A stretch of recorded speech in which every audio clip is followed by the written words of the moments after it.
From Facebook to Twitter, social media can be dangerous. More than 7 million kids have Facebook accounts, and many times their parents have no idea. Online predators could be stalking your kids. My son got this whole online existence that I don't know anything about. It turns out that this person who's texting him had been raping and molesting children for years. It's every parent's nightmare. This is something I need to hear because I have a 15-year-old. Don't miss this all-new Ricki.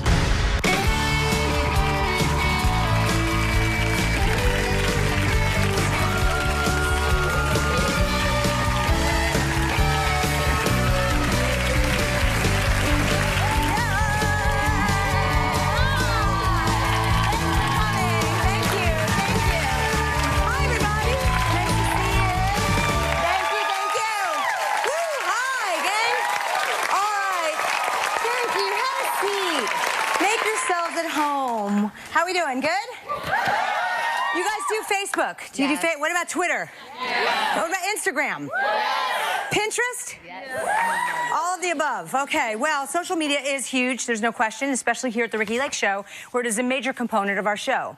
There are nearly 160 million Facebook users in the U.S., and even though you're not technically allowed to have an account if you're under the age of 13, a recent study suggests that more than 7 million kids have Facebook accounts, and many times their parents have no idea. Even my son had like a secret second Facebook account that I didn't know about. You laugh, but that, like, it was frightening because you had no way of monitoring what he was getting into. He was grounded for a little bit. But let me get on to our next guest. That was the case with our first guest. At the age of 14, his son secretly created a Facebook account. What followed was every parent's nightmare. Please welcome Tim Woda. Hi, Tim. Pleasure to meet you. Your story, my jaw was on the floor reading it. You have to tell everybody, I mean, who had any idea that you would go through what you did with your kid? Tell us. Not I. So it was a regular Saturday morning, and I'm sitting there reading the mail, and I get a really big phone bill. And the first thing that goes to my head is, my son is dead. This bill is way too big. So I pull my son aside, and he certainly doesn't volunteer any information, but he doesn't not answer my questions. And I'm asking questions like, you know, where are these people coming from? Who are these people? And lo and behold, he says, well, Facebook.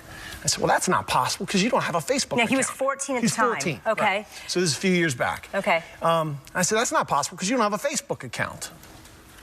You know, of course he has a Facebook account. Same thing you just said. It's the easiest thing to get. You just come up with an email, a fake email, or even a... Right. So he had an email account I didn't know about, the whole bit, right? So he's got this whole online existence that I don't know anything about. So as I start to dig into this and look closer at it, it turns out that this person who's texting him is an adult man. And I'm like, what the heck, right? This is like radars are going off. So I start asking lots of questions, and I start looking into the communications more and more and more. Come to find out that the conversation had gravitated to this person asking my son about sex. Wanting pictures of him? You know, eventually he asked my son for pictures, all sorts of stuff. And my son's response, you know, he's naive. He's a 14-year-old kid, and he says, you could be a child predator. I'm not going to do that. And, you know, he's trying to get my son to meet him offline. And he says eventually, because my son won't meet him, he says, well, I know your name. I know where you go to school. I know all your interests. You put everything online. We've texted. I'll just come get you then when you're not expecting it so that you won't need to be concerned about it. You won't get nervous. And your son didn't come to you because he thought he'd be getting in trouble because he had this going to be grounded, email right? He's going to account. so much trouble, right? So he's wrestling with this. God, Dad's going to kill me. You know, maybe I should just deal with this on my own. It'll go away on its own. So he tells me this. I'm seeing this in these messages because I'm in his account now. And I take it to the police, local, federal authorities, and they basically say, there's nothing we can do, but if something bad happens to him, you come right back and see us and we'll help you out. Oh my goodness. So I do what most dads would do. I have a phone number. I'm calling. You're calling to I'm going to talk to this it. person. Okay. Right. My son and I share the same name. Now, he had been trying to get my son to call him for a long time, and my son wouldn't talk to him. He would just text him or talk to him online. And so when he answers the phone, he's elated. And something snapped, right? I mean, this guy, and I said, look, I don't know who you are. I don't know where you are, but I promise you that I'm going to come and find you. And he didn't say a word. He just hung up on me. And I went back to the computer. Within minutes, his online accounts start disappearing. So he starts taking off all his material. Down. Now, I had already printed out like everything there was to know about this guy online, all his friends and everything. Oh my God. Yeah. That's unbelievable. So his friends' accounts start disappearing. And I'm like, holy smokes, there's like something in the water here, right? So I obviously know generally where he resides, where I think he resides, because of the phone number. You were like a real sleuth. You got what you thought was his mother's name. He had used his account and filed under a name of someone that was already deceased. So he was, I mean, he was really sneaky, but you were onto him. You called what you thought was his mother, and you said, I'm looking for... Eventually, I tracked down through the public records, like, because I had an initials and a date of birth that I kind of guessed was his, and I ended up calling his mother's house because it was the only name on the birth certificate. So what'd you say to the mother? I said, hey, is John there? Because the guy's name was John.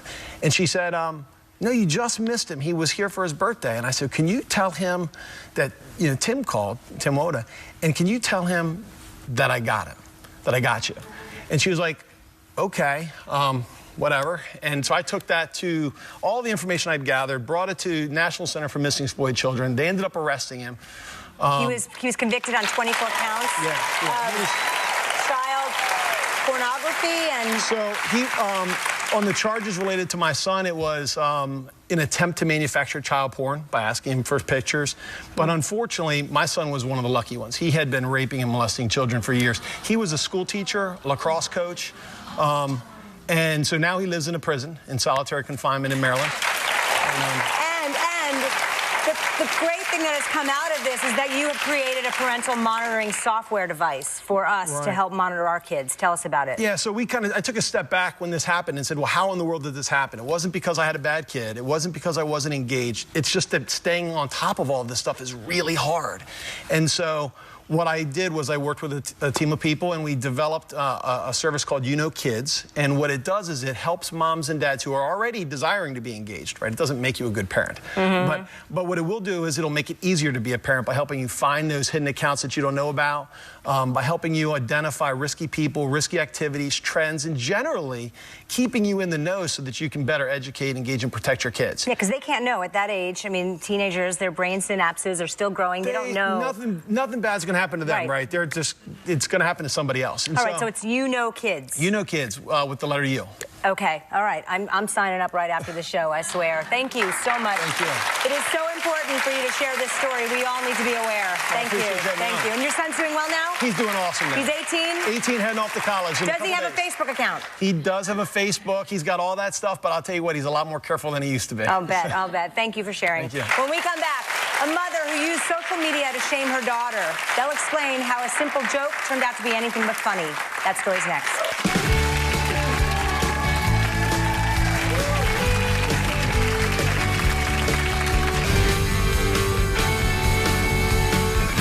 Carol, where's Carol? Right here. Hi, Carol. You're a former college counselor. Yes. Okay, this is something I need to hear because I have a 15-year-old. You're on so the I cusp. want my child to get into a decent school. Okay. And I don't want Facebook and anything he's done on it to get in the way of that. Right. What do we need to know? Well, I think what students need to know now is that they need to manage their online presence from the minute they get online till they start going to college, applying to college, and then job seeking. Because it's like she had said, everything that's on the internet is there for good. So, and do these college campuses, they look at these a lot profiles? of colleges do. I mean, there are some who don't have the time to do it, but you can't roll the dice and say who's going to look and who's not going to look. It's really about teaching people how to manage that presence, like all the advice that you're learning and teaching kids how to use the tools that are out there, using technology in a smart way. I have a couple of partners, and we started a company called LikeLive.com, and it's some platform that colleges actually subscribe to, and then they allow students to post videos as part of their application in a private and secure and controlled way. That's what we need to be doing, is really looking for these tools. There's so many apps out there. There's so many really cool things that give students a voice now in the process. We need to allow them to have that voice, but do it in a smart way. In a safe way. Okay, thank you. Great advice. Who has questions for our experts? Yes, I'm coming to you. Come on over here. I just basically wanted to thank you guys more than a question, because even at 24 years old, I don't know how to control my social media, and I love it. I think it's a great thing, but it's also, there's bad and good to it now that it's a new age, and I just wanted to thank you because I've heard a lot that's been helpful. Thank you. I feel the same way. All right. You led me right to my goodbye. I want to thank all of our guests for being here today. It was such great advice, great things to think about. Heather, thank you so much for coming to Deuce.com, and everyone in our audience is going home with this social media citation notepad. Ooh, yay. The next time you see someone oversharing, you can give them a ticket. Thanks for watching. See you next time.